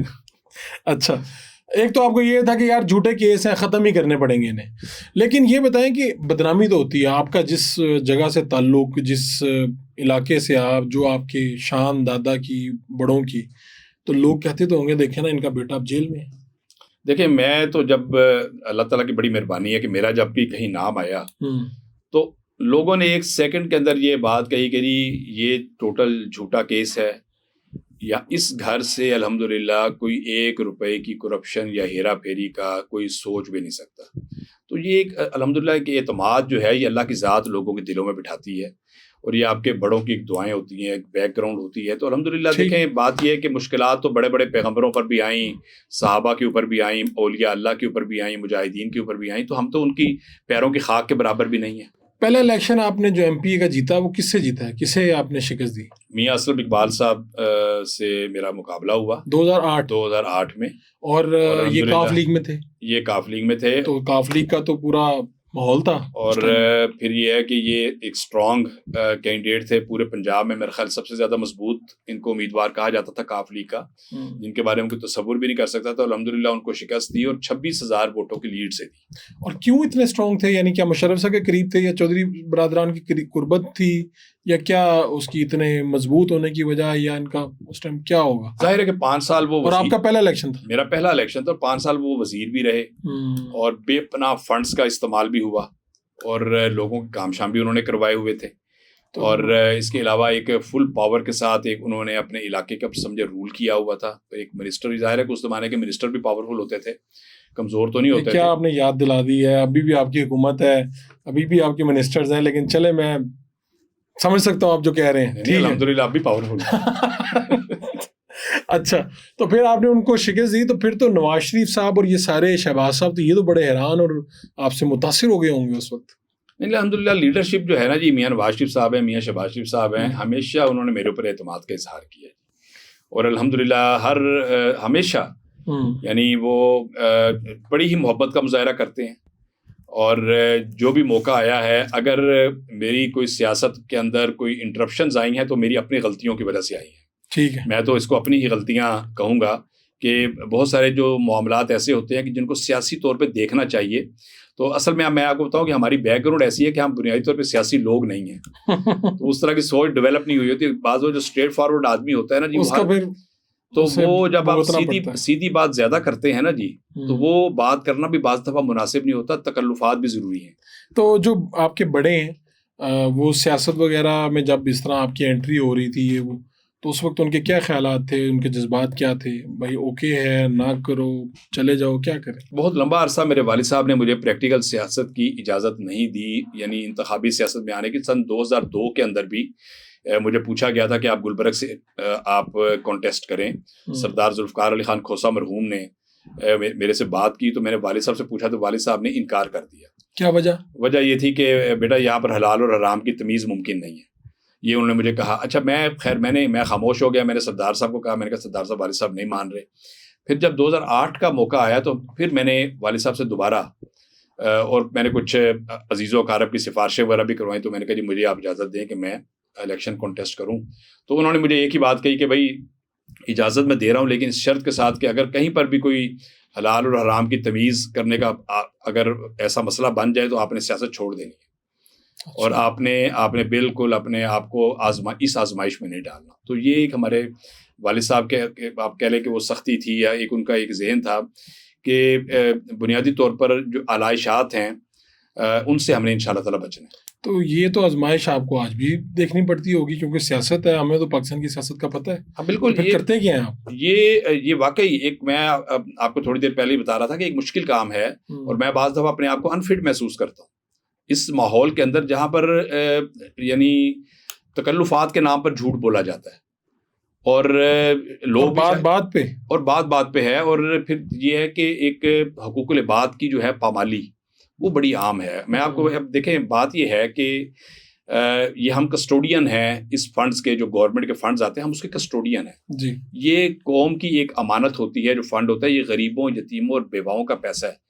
اگر خدا نہ خواستہ میں اس سے اپنی ذاتی منفعت اٹھاؤں تو مجھے بتائیں کہ نہ دین نہ دنیا، تو پھر کیا اس کا فائدہ ہے؟ سیاست تو ہونی چاہیے اللہ کی رضا کے لیے اور فی سبیل اللہ ہونی چاہیے، اور اس کے علاوہ اس کا، اور اگر دیکھیں اگر ہم کاروبار کیوں ہم کرتے ہیں کہ ہم اس کے اوپر کچھ لگا سکیں. اگر ہم کاروباری طور پہ کمزور ہیں تو میں اپنے دوستوں سے کہتا ہوں جو سیاسی لوگ ہوتے ہیں، سیاسی دوست ہیں، کہ بھی آپ پھر رزق حلال کمائیں، جا کے اپنے بچوں کا پیٹ پالیں، آپ سیاست نہ کریں. یہ یہاں سے کمانے والا جو کام ہے وہ خراب ہے. دیکھیں یہ جو اس معاشرے کے اندر جو ابتری ہے وہ کیا ہے کہ سیاست کے ذریعے سے ہم کچھ بن جائیں. یعنی یہ سیاست خدا نہ خاصا سیاست کاروبار تو نہیں ہے. وہ لیاقت بلوچ صاحب نے کہا نا کہ جو ہمارے ساتھ آئے تھے پارلیمنٹ میں لوگ جو سائیکلوں پہ آئے تھے وہ جاتے ہوئے لینڈ کروزروں پہ تھے اور پراڈو پہ تھے، تو یہ تو ہوا نا. اب آپ دیکھیں نا، آپ پرانے پکے لوہری ہیں، اور آپ لوگوں نے بھی دیکھا ہوگا کہ یار کس طرح لوگ سیاست کے ذریعے بھی، اور ویسے بھی جو ان لوگوں نے ویسے پبلک انٹرسٹ کو روند کے، لیکن آج وہ بہت بڑے بڑے لوگ ہوں گے. دیکھیے یہ بدقسمتی ہے، لیکن میں سارے اس طرح نہیں ہیں. ٹھیک ہے، یعنی بہت بڑی تعداد میں خاندانی لوگ اس سیاست کر رہے ہیں، بہت بڑی تعداد میں وہ لوگ جو حلال و حرام کی تمیز کرتے ہیں. دیکھیں یہ معاشرہ اچھے لوگوں کی وجہ سے ہی قائم ہے کہ بڑی تعداد اچھے لوگوں کی موجود ہے، پارلیمنٹ کے اندر بھی موجود ہے، ججز کے اندر بھی موجود ہے، فوج کے اندر بھی موجود ہے، ہمارے دیگر اداروں میں بھی. ظاہر ہے کہ وہاں پہ گندے انڈے بھی ہوتے ہیں اور چیزیں ہوتی ہیں، لیکن اصل چیز ہے کہ ساتھ ساتھ وہ ریفائن بھی ہو رہا ہوتا ہے. تو میرا خیال یہ ہے کہ دیکھیں کاروبار کرنا جو ہے اور رزق حلال، وسیع رزق حلال کمانا جو ہے، یہ تو معاشرے کی بنیادی ضرورت ہے. یہ تو کرنا چاہیے، یہ کرنا چاہیے. تاکہ آپ کا کاروبار کیا ہے؟ ہمارا زیادہ تر تو ہم لینڈ ڈیولپمنٹ کا کام کرتے ہیں، کوئی کنسٹرکشن کا کام کرتے ہیں، کوئی مینوفیکچرنگ کا کام بھی ہے. تو 2-3 شعبوں میں ہم کام کر رہے ہیں زیادہ. اور کیا آپ کے پاس جو لوگ آپ لوگوں کے ساتھ جڑے ہوں گے، کیا کوئی تعداد یا کتنے لوگ ہیں جن کو آپ کے ذریعے سے سمجھ لیں کہ روزگار؟ تقریباً 1,500 سے 2,000 لوگ تو وہ ہیں جو ڈائریکٹلی امپلائڈ ہیں، جو ڈائریکٹلی جن کو سیلری جاتی ہیں، جن کو تنخواہیں جاتی ہیں، جن کے پھر آگے خاندان الحمدللہ. تو جو ہماری انڈسٹری ہے، جو ہماری ٹائر اور ٹیوب کا ہم کام کرتے ہیں. دو میجر کام آپ کا ریل اسٹیٹ اور ٹائر والا ہے؟ دونوں، ہاں جی، دونوں کام ہیں. یہ دو بڑے کام. اور کیا یہ ملک سے باہر بھی جاتا ہے یا ملک کے اندر ہی ٹائر؟ زیادہ ہماری تقریباً ہماری پروڈکشن کا 25% ہمارا ایکسپورٹ ہے.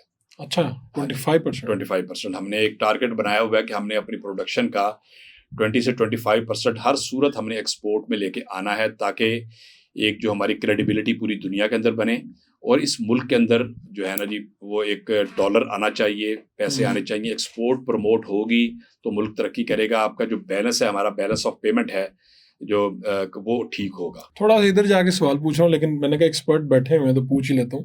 ٹائروں میں بھی تو بڑی 2 نمبری ہیں. خود ہم اپنی گاڑی وغیرہ کے ٹائر کرواتے ہیں، تو اللہ معاف کرے، مطلب ایک جاننے والے کے ذریعے میں نے کر لیا تھا، مطلب اپنے بعد میں پھر اس کے جو نتائج آئے وہ میں اب زیادہ نہیں پہنچنا جائے. گاڑی جو ہماری گاڑیوں کے ٹائر ہیں نا جی، اس کے اندر چونکہ امپورٹڈ ٹائر جو ہے وہ بہت بڑی تعداد میں آتا ہے. ٹھیک ہے. اور ہماری لوکل کمپنیز بھی موجود ہیں، لیکن لوکل کمپنیز کی جو کیپیسٹی ہے وہ ٹوٹل اٹھانے کی نہیں ہے. تقریباً ہماری جو جنرل ہے یا ہماری 1-2 اور کمپنیاں ہیں، وہ تقریباً 20-30% جو ڈیمانڈ کو پورا کر سکتی ہیں. تو باقی سارا امپورٹ ہوتا ہے. تو امپورٹ کے ساتھ پھر جو ہے یہ ایک ہمارا المیہ ہے کہ بعض دفعہ کوئی اسمگلنگ کا ایلیمنٹ بھی آ جاتا ہے، یا اس کے اندر کوئی بی کوالٹی کا کوئی مال کے آنے کا خطرہ ہو جاتا ہے. یہ جو جس پروڈکٹ کے اندر ہم ہیں وہ ہے 2 ویلر 3 ویلر. وہ ہے بائیسیکل ہے، موٹر سائیکل ہے، آٹو رکشا ہے، لوڈر رکشا ہے، ٹرالی ہے، ویسپا ہے، اسکوٹر ہے، اسکوٹی ہے، یہ سارا. اور اس کے اندر ہماری لوکل پروڈکشن بھی ہے اور ہمارا ایکسپورٹ بہت بڑی، تقریباً 15 سے 18 ملکوں میں ہماری ایکسپورٹ ہے، اور یہ ہم برازیل تک دے رہے ہیں. کب سے یہ ہوگی ایکسپورٹ آپ کی؟ کتنے سال ہو گئے ہوں گے؟ یہ تقریباً ہمیں کوئی 14-15 سال سے ہم ایکسپورٹ کر رہے ہیں. ویسے ہماری جو فیکٹری ہے، ہم نے تقریباً سن 2000 میں کچھ 26 سال ہو گئے ہیں فیکٹری لگائے ہوئے. تو الحمدللہ اچھا ایکسپورٹ زیادہ ہے اس کی امپورٹ؟ یعنی آپ کا نہیں پوچھ رہا، ویسے ہی اس کاروبار میں پاکستان میں آ زیادہ رہا ہے یا جا زیادہ رہا ہے؟ اس کے اندر جو را مٹیریل ہے نا جی، جو بنانے کے لیے را مٹیریل، وہ 95% امپورٹ ہے. کیونکہ ربر چاہیے ہوتا ہے. ربر ہماری پروڈکشن، ہماری پروڈکٹ نہیں ہے. ربر آتا ہے جو ٹراپیکل کنٹریز ہے، ملیشیا ہے، تھائی لینڈ ہے، انڈونیشیا ہے. تو 95% وہاں سے آ رہی ہے. 95% چائنا سے چیزیں آتی ہیں، رشیا سے آتی ہیں، ویتنام سے، تائیوان سے، ڈفرینٹ ممالک سے، پوری دنیا سے کیمیکلز آتے ہیں. لیکن اس میں آپ کو جو فرق ہے، سب سے جو اہم چیز یہ ہے، یہ ہمارا یہ شعبہ 2 ویلر 3 ویلر کا وہ ہے جس میں 1 روپے کی امپورٹ نہیں ہے. ایک روپے کی اسمگلنگ نہیں ہے. یہ ہماری ہم اس فیلڈ میں 4-5 کمپنیاں ایسی ہیں کہ جو پورے پاکستان کی آج موٹر بائکس کی پروڈکشن، آج آپ بائسیکل کی، آپ آٹو رکشا کی، آپ لوڈر رکشا کی، آپ اسکوٹر کی، جتنی پروڈکشن ہے ٹوٹل ہماری اپنی کیپیسٹی ہے جو ہم پورے کر رہے ہیں. زبردست، الحمدللہ. یہ تو بڑی بات ہے. اور دوسرا میں نے دیکھا جیسے لاہور میں کچھ بڑے جو بلڈنگز ہیں وہ بھی آپ لوگ اون کرتے ہیں، کچھ نئی بناتے بھی ہیں اور اس طرح پھر آگے سیل کرتے ہیں انہیں، اور رینٹڈ وغیرہ، یہ کیا ان کا سین ہوتا ہے؟ بس وہ ایک کاروباری سلسلے ہیں، جو بھی ایک اچھا کوئی پروجیکٹ آئے وہ اس کو کرنے کی کوشش کرتے ہیں. اور اب تو ماشاءاللہ آپ دیکھیں کہ ڈیولپرز اور بلڈرز لاہور کے اندر خاص طور پہ، کیونکہ پورے پاکستان میں ماشاءاللہ ڈیولپمنٹ کا کام بہت اچھا چل رہا ہے اور بہت بڑی بڑی فیملیز اس کاروبار کے اندر آ گئی ہیں. لوگ انڈسٹری کو چھوڑ کے اس طرف آئے ہیں. آپ دیکھیں کہ انہوں نے اپنی میسیو انویسٹمنٹس کا رخ جو ہے نا وہ ریئل اسٹیٹ کی طرف کر دیا. یہ اچھی بات ہے یا غلط؟ بھائی اس کو تھوڑا سا بیلنس ہونا چاہیے. میں سمجھتا ہوں کہ جو انڈسٹری ہے ظاہر ہے کہ اس کا ایک اپنا اسکوپ ہے اور اس کی اپنی ایک افادیت ہے اس ملک کو اس کی چاہیے، لیکن کنسٹرکشن جو ہے یہ اٹ سیلف اتنی بڑی انڈسٹری ہے کہ اس کے ذریعے سے 70 کائنڈ آف انڈسٹریز چلتی ہیں. ٹھیک ہے، تو یہ دونوں چیزیں ایک بیلنس ہونی چاہیے. آپ بڑے بڑے عہدوں پر رہے ہیں، لاہور پارکنگ کمپنی بھی آپ نے ہیڈ کی، لیسکو بھی آپ نے ہیڈ کیا، کیا آپ کو فیل ہوتا ہے؟ آپ مشیر وزیر اعلیٰ پنجاب بھی رہے ہیں، کتنی گنجائش ہے آج واقعی عوام کی خدمت کرنے کی؟ یا آپ خود کیا سوچتے ہیں جب آپ ان عہدوں پہ رہے ہیں کہ آپ سرو کر سکیں؟ آپ کا یہ قابل فخر لمحہ کیا ہوگا کہ یار میں نے یہ کیا تھا، وہ کیا تھا، اس سے عوام کو بڑا فائدہ ہوا؟ دیکھیں یہ بے پناہ گنجائش موجود ہے عوام کو سرو کرنے کی. ٹھیک ہے. جب میں لیسکو کا چیئرمین بنا تو آپ کے علم میں ہے کہ 1 سال تقریباً میری ذمہ داری رہی. الحمدللہ 1 سال کے اندر ہم نے کایا پلٹ کر دی تھی لیسکو کی. اور خود آپ لیسکو کے آپ ذمہ داران سے پوچھ لیں، آپ حکومت پاکستان کے ذمہ داران سے پوچھیں، حکومت پنجاب کے کہ ریولیوشنری اقدامات ہم نے اس ادارے کی اپنی جو انسٹیٹیوشنل ریفارمز ہوتی ہیں اس کے لیے بھی کیے، اور جو پبلک سروس ڈیلیوری ہے اس کو ہم نے انشور کیا.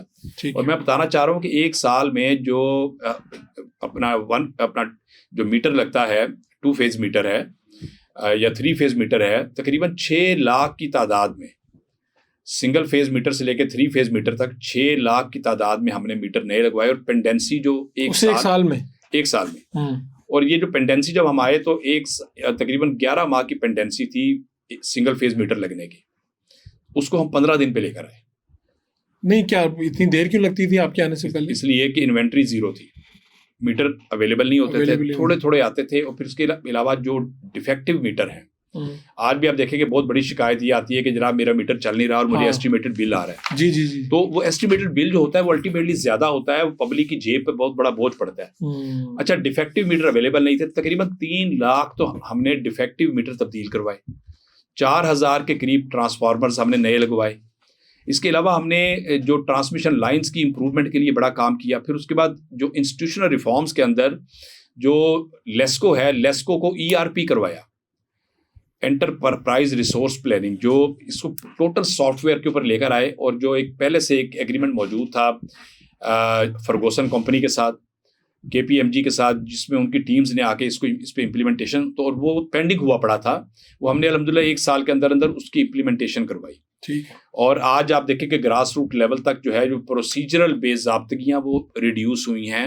اس کے علاوہ جو چوری ہوتی تھی، تھیفٹ ہوتا تھا، اس کو ریڈیوس کروایا. اور سب سے اہم چیز یہ کہ ہم نے تقریباً 1 سال میں 70 سے زیادہ میں نے کھلی کچہریاں کی اور پبلک کو ڈائریکٹلی سن کر تمام آفیسرز کو پابند کیا کہ آپ پبلک کے کام جو ہیں وہ دن رات ہونے چاہیے. بڑا مسئلہ کیا آتا تھا جو آپ نے اتنی کچہریاں کی؟ اس میں کیا میجر ایشو جو ہوتا تھا وہ یہ ہوتا تھا کہ جی پرفارمنس جو ہے نا، جو سروس جو ڈیلیورنس ہے لیسکو کے امپلائیز کی طرف سے، اس کی بہت زیادہ شکایات تھی. لوگوں کے معاملات ایڈریس وقت پہ نہیں ہوتے تھے. تو لیکن اس میں لیسکو کے عملے کا بھی جو قصور نہیں تھا. جب ان کے پاس سامان ہی نہیں ہوگا، جب انوینٹری ہی زیرو ہوگی اور جب آپ پرچیز ہی کچھ نہیں کریں گے اور آپ کا سٹور خالی پڑا ہوگا، تو آپ کیسے نئی میٹر لگا سکتے ہیں، آپ کیسے ڈیفیکٹو میٹر تبدیل کر سکتے ہیں؟ ہم نے پیرالل دونوں چیزوں کو انشور کیا. ایک عام تاثر تو یہ ہے کہ سب سے زیادہ جو پیسے چلتے ہیں، رشوت والا معاملہ ہے، وہ اسی ادارے میں ہے. وہ تو دیکھیں جو میلا فائڈی انٹینشنز جو ہیں وہ تو تقریباً ہر ادارے کے اندر ہی اس طرح کے لوگ ہوتے ہیں کہ جو کرپشن کی یا کوئی لوگوں سے پیسہ نکلوا لیا یا پبلک کو تنگ کرنے والا. لیکن الحمدللہ ہم نے تو آ کر اس ایلیمنٹ کو، میں آپ کو تو 6 لاکھ میٹر جو لگوایا، اس میٹر کی کاسٹ تھی, آفیشیل کاسٹ تھی 7,000 روپیہ. ٹھیک ہے. تو اس کا پیکج بنا ہوتا تھا 45,000 کا. ہم نے اعلان کیا کہ یہ جو 6 لاکھ میٹر ہے یہ اس انداز میں لگے گا کہ 1 روپیہ 7,000 سے کوئی اوپر نہیں دے گا. اور الحمدللہ کسی ایک بندے کو ہم نے, کلائنٹ کو, اور ہم نے اپنے نمبر دیے ہوئے تھے, اگر کوئی آپ سے پیسے زیادہ مانگ رہا ہے آپ ڈائریکٹ ہمیں بتائیں. اور الحمدللہ ہم نے اس انداز میں ایڈریس کیا کہ لوگوں کو 7,000 کے اندر لوگوں کے میٹر ہم نے انسٹال کر کے دکھا دیے. تو اصل چیز فرق بھائی ہوتا ہے کہ لیڈرشپ, ادارے کی لیڈرشپ ٹھیک ہو. آپ جس ادارے کے اوپر آپ کام کر رہے ہیں, اگر آپ خود ٹھیک ہیں, آپ کی نیت ٹھیک ہے اور آپ کی کام کرنے کی نیت ہے اور کچھ کر کے دکھانا چاہ رہے ہیں آپ, تو آپ کے لیے کوئی رکاوٹ نہیں ہے. آپ کو قانون بھی مدد دے رہا ہوتا ہے, آپ کو حکومت بھی مدد دے رہی ہوتی ہے. اصل مسئلہ کہاں آتا ہے کہ جہاں پر آپ کے اندر ہمت ہی نہ ہو. ٹھیک ہے. تو آپ نے کبھی ایسا ہوا کہ مفادات آئے ہیں, پارٹی نے کہا یار یہ قربانی آپ دے دو, آپ کے سامنے چیز آئی ہوئی ہے لیکن پارٹی نے کہا آپ قربانی دے دیں؟ میں تھوڑی سی بات تو میں جانتا ہوں, آپ کے حلقے بڑی تیزی سے تبدیل ہوتے رہے ہیں. ابھی بھی جس حلقے سے آپ لڑ رہے ہیں, آپ کام کہیں اور کر رہے تھے, ٹکٹ کہیں اور مل گیا. آپ کے سامنے کب اس طرح ہوا اور پھر آپ کیا کرتے ہیں جب ایسا ہو؟ 2018 میں نے اچھرا سے کانٹیسٹ کرنا تھا. مجھے کہا گیا کہ جی آپ گلبرگ سے کر لیں. حالانکہ اچھرا آپ کو پتا ہے میری کانسٹینسی تھی, میری تیاری تھی وہاں پوری. تو میں نے کہا کہ جی آمنا و صدقنا. تو اس کے بعد 2024 کے اندر تو ایک قیامت کا سما تھا فرق بھائی. 2024 میں آپ کے علم میں ہے کہ میاں نواز شریف صاحب نے مجھے ٹکٹ اناؤنس کر دی تھی اور میں تقریباً اپنی 70% کیمپین کر چکا تھا. تو مجھے ایٹ دی 11th آور یہ بتایا گیا کہ آپ حلقہ تبدیل کر لیں. تو الحمدللہ اس موقع پہ بھی میں نے لیڈرشپ کو یہ نہیں کہا کہ جناب میں کوئی ناراضگی کا اظہار کرنا یا خدا نخواستہ کوئی اختلاف کرنا. اچھا, چپ کر کے آپ نے کہا اوکے ابھی جا رہا ہوں. میں نے اوکے بالکل اسی وقت اوکے کر دیا, بالکل اوکے کر دیا. میں نے کہا ٹھیک ہے جی, اگر پارٹی کا مفاد ہے تو میری ذات سے پارٹی کا مفاد بالا تر ہے. ٹھیک, پارٹی اصل چیز ہے. میں تو ایک میاں نواز شریف کا ورکر ہوں, مجھے تو جو پارٹی کہے گی میں وہ الحمدللہ کروں گا. تو شکر اللہ تعالیٰ کی ذات نے ادھر بھی مہربانی فرمائی, اللہ تعالیٰ کی ذات نے عزتیں عطا کی ہیں. تو اب آپ کے جو کزن ہیں وہ پی ٹی آئی لاہور کے صدر ہیں. میرے ابھی مجھے لیٹسٹ علم نہیں ہے, لیکن اسیر تو ہوئے نا, یعنی گئے تو نا جیل, انہوں نے بھی دیکھ لیا اور آپ کی حکومت میں دیکھی ہے. بالکل جیلیں دیکھیں آپ نے بھی دیکھی ہیں, انہوں نے بھی دیکھ لی ہیں. جی بالکل. آپ کی کوئی ملاقات ہو تو کوئی بات کرتے نہیں کہ نہیں یار تمہارے ساتھ؟ ہماری ہر خوشی غمی میں ملاقات ہوتی رہتی ہے, چونکہ وہ گلا شکوہ نہیں کرتے آپ کی حکومت اس موضوع پہ ہم بات ہی نہیں کرتے, سیاست پہ بات ہی نہیں کرتے, آپس کی باتیں دوسری چلتی ہیں. بالکل, جب آپس میں کبھی ملاقات ہوتی ہے تو ہم اور بڑی باتیں کرنے والی ہوتی ہیں. تو ضروری تو نہیں کہ اب سیاست ہی ہر جگہ کی جائے. کبھی اس طرح بھی ہوا ہے کہ لوگوں نے آپ کو آفر کیا ہے کہ یہ فلاں چیز آپ کو فائدہ رکھ دیا؟ لوگوں کا طریقہ ہوتا ہے, ڈائریکٹ پیسہ کوئی نہیں دیتا. لوگ کہتے ہیں یہ تحفہ لے لیں, یہ آپ کی فلاں چیز کام میں آئے گی, یہ وہ. تو ایسا کوئی ہوتا ہے آپ کے ساتھ, موقع بنتا ہے تو کیا کرتے ہیں آپ؟ الحمدللہ میرے بارے میں ہر شخص کو یہ پہلے سے علم ہوتا ہے کہ ان سے کوئی ناجائز کام نہیں ہونا. تو اس لیے تم تحفے شوفے بھی میں اوائڈ ہی کرتا ہوں. اور وہ آپ کے علم ہی ہے کہ یہ جو تحفوں والے سلسلے ہیں یہ اچھی چیز ہے. تحفہ لینا دینا سنت بھی ہے, ہونا بھی چاہیے, لیکن اگر اس کے پیچھے کوئی اور چیز نہ چھپی ہو. خدا نخواستہ دیکھیں کچھ لوگ ہوتے ہیں جو اپنے ایک محبت کی بنیاد پر گھر آتے ہیں, تو کبھی کوئی کیک لے آئے, مٹھائی لے آئے, کوئی تحفہ لے آئے, وہ ایک نارمل چیز ہے. لیکن ظاہر ہے کہ آپ کے ہماری جو بیک گراؤنڈ ہے, خدا نخواستہ ہم نے کوئی کسی کا, اور میں آپ کو بتاؤں ایک اس وقت جو ماحول ہے ناجائز کام ہوتے بھی نہیں ہیں.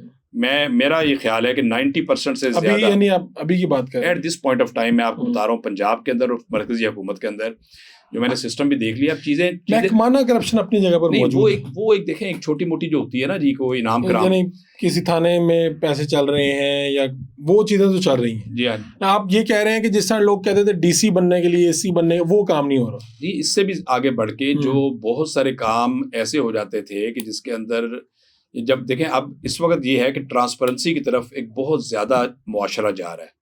آپ کی آٹومیشنس آ رہی ہیں, آپ کے ڈیجیٹل چیزیں ہو گئی, آپ کی دیکھیں نا ہیومن انٹرونشن ریڈیوس ہو رہی ہے ہر کام میں, اور آپ کے سافٹ ویئر بیسڈ اور آرٹیفیشیل انٹیلیجنس بیس آپ کے جب نظام آ جائیں گے, تو جو یورپ نے اور امریکہ نے میں جو ٹرانسپیرنسی انشور کی ہے اس کے اندر بہت بڑا اس سافٹ ویئر کا اور اے آئی کا رول ہے. بالکل ٹھیک ہے. حماد اظہر صاحب پاکستان تحریک انصاف کے مرکزی رہنما, ان کے والد صاحب فوت ہوئے, پھر آپ وہاں سے الیکشن جیتے, تو آپ لوگوں نے پھر صحیح کیا, وہاں پہ سختیاں وغیرہ رکھ کے ان کو صحیح طرح الیکشن نہیں لڑنے دیا, وہ بھاگے ہوئے. کیا کمپین کرنی تھی انہوں نے, آپ نے جیت ہی جانا تھا. نہیں وہ تو میرا خیال ان کے اوپر کوئی کیسز ویسز ہیں جس کے اندر وہ اشتہاری ہیں اور ہم نے تو ان کو کچھ بھی نہیں کہا ہوا. اور اس وقت بھی آپ کے علم میں ہے کہ پورے پاکستان میں جو ضمنی انتخابات میں 2 حلقے ایسے تھے جہاں پر انہوں نے مقابلہ کیا. ایک جو NA-129 تھا یہاں سے انہوں نے اپنا کینڈیڈیٹ کھڑا کیا, ایک آپ کو یاد ہے ہری پور کا, دونوں سے نون لیگ جیت گئی. دونوں سے نون لیگ, وہ تھے اپوزیشن لیڈر کا حلقہ تھا ایگزیکٹلی, اور یہ حماد اظہر صاحب کا اور میاں اظہر صاحب ایگزیکٹلی. اور ہمارے آپ کوئی مشینری آپ کے حق میں استعمال نہیں ہوئی کسی؟ بالکل حق میں استعمال نہیں ہوئی. میں آپ دیکھیں, آپ میڈیا جو ہے وہ لائیو دکھاتا رہے, پہلے پورا الیکشن لائیو دکھایا ہے, کہیں پر ان کو کسی جلسے سے منع نہیں کیا گیا, کسی میٹنگ سے منع نہیں کیا گیا, ان کی سوشل میڈیا کے اوپر گیدرنگ ان کی میٹنگ چلتی رہی ہے جو ان کا سسٹم تھا. آپ اپنے حلقے کا بڑا خیال رکھتے ہیں, آپ کے حلقے سے کچھ لوگ مسنگ ہیں, حافظ سعد رضوی ان کے بھائی, کو پتہ لیا آپ نے ان کا کہاں گئے ہیں وہ؟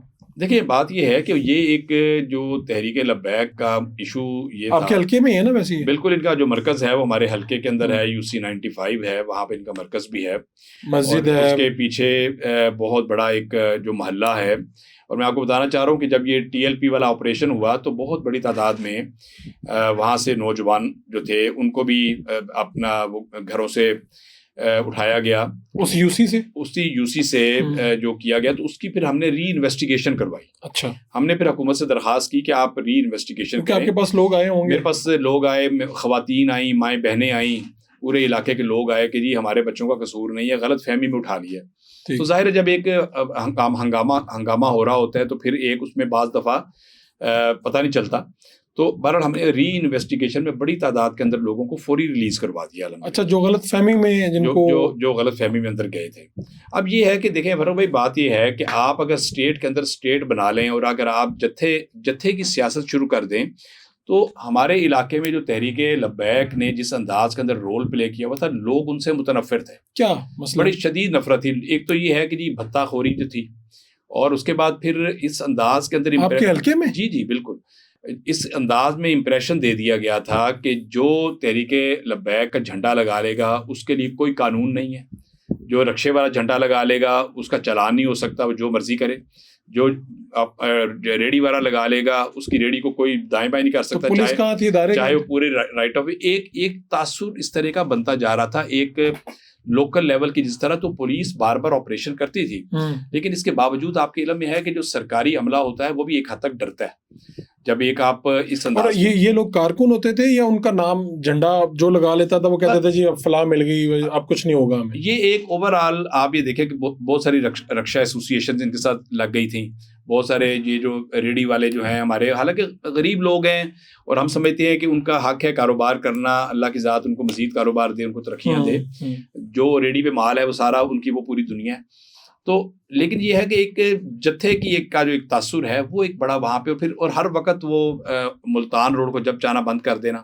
اب ملتان روڈ آپ دیکھیں کہ مین آرٹری ہے, اور اس سے بلکہ میں آپ کو بتاؤں کہ جب تک یہ مرکز کام کرتا رہا, دائیں بائیں کی جو مارکیٹس تھیں تقریباً کوئی 2 فرلانگ کا, کوئی 0.25 کلومیٹر کا علاقہ لوگوں کے کاروبار ڈوب گئے. کیوں؟